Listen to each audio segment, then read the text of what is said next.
Hello students! In this video I'm going to talk to you about the importance of lighting for telling stories in film. Photography actually means light writing, writing with light. So when we create a film, what we're doing is we're capturing light and then projecting it back to the audience to tell our story. But lighting doesn't just serve a practical function like that. Lighting is one of the most interesting and creative ways that filmmakers can tell their story the way they want to. For example, right now I'm lit by two lights, and it creates a very flat, neutral look.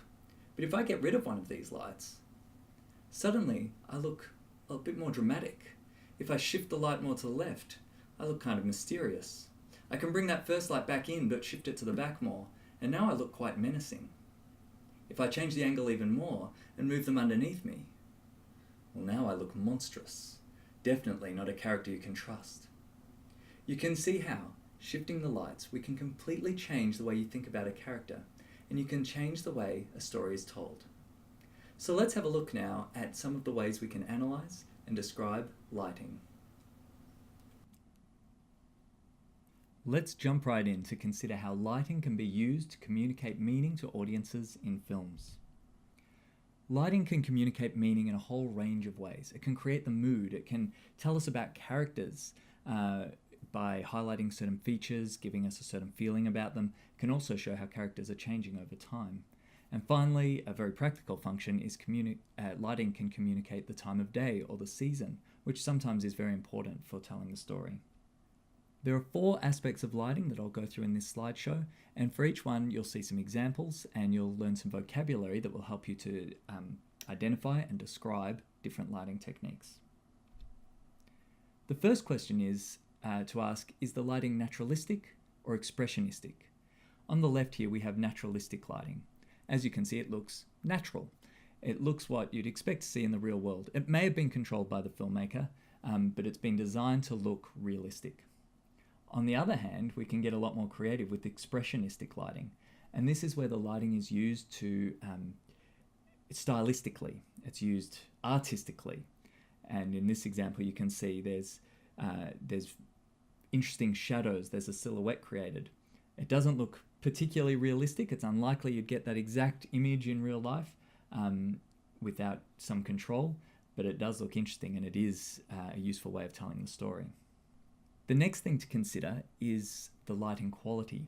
The 2 big categories for that are whether the lighting is hard or soft. In hard lighting we have strong shadows and a strong contrast between the light and the dark. It's usually used to create mystery or fear in the audience. On the other hand, soft lighting has a very smooth transition between the shadows, the dark areas, and the light areas.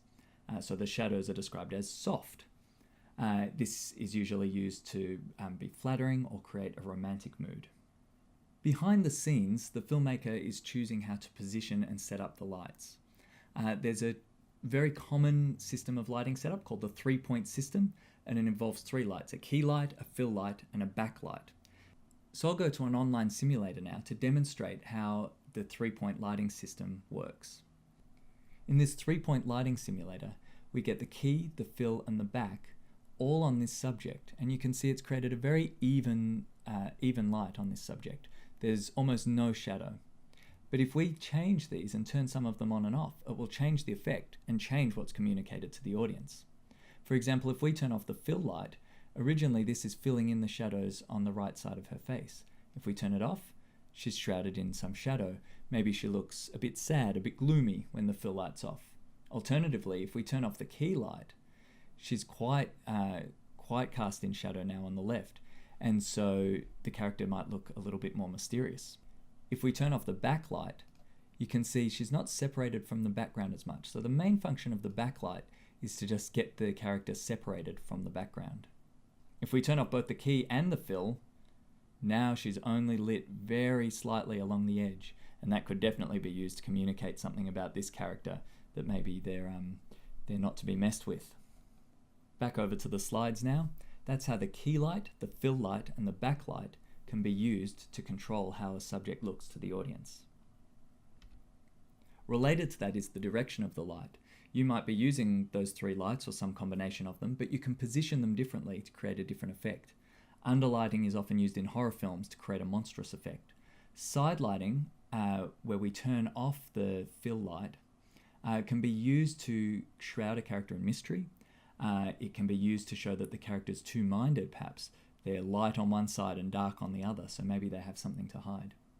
And finally, if you can have top lighting, where the light is positioned above the character, above the subject. Now, you might think that should be normal because the sun obviously comes from above. But in film, it can actually create a strange effect, as under people's eyelids and things like that. Under people's eyebrows will be very dark, under people's noses will be very dark. So it can create the sense of a bright sunny day, or even really intense sunlight, maybe in a desert or a post-apocalyptic wasteland or something like that. Using the three-point lighting system, we can create high-key lighting. This is where there's very few shadows. The background you can see is well lit. It's often used in comedies, sitcoms, soapies, things where they don't have a lot of time to change the lights around.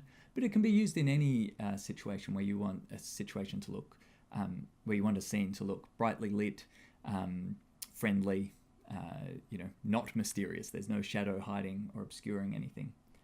If you want to get a little more creative, though, you can use low-key lighting. In this, we turn off either the key or the fill light, and we have large areas cast into shadow, into darkness. And so this is often used in mysteries, horror, or thriller films. And the last thing to consider is the colour and intensity of the light. Cold colours, such as blue, can be used to create a scene that appears dangerous, menacing, depressing. Warm colours, such as orange lighting, can be used to create a really friendly look, a positive sense for the scene. And the final point is the intensity of the lighting. This is the amount of light landing on the subject. You should never say that the lighting is dark, because that's a contradiction. Darkness is the absence of light. But you can talk about greater or lower levels of lighting intensity. You could describe it as brightly lit, or you could describe it as dimly lit. So there you have it, how lighting can be used in films to communicate to the audience. I hope this will give you lots of ideas about things you can be looking out for, and vocabulary so you can describe it effectively.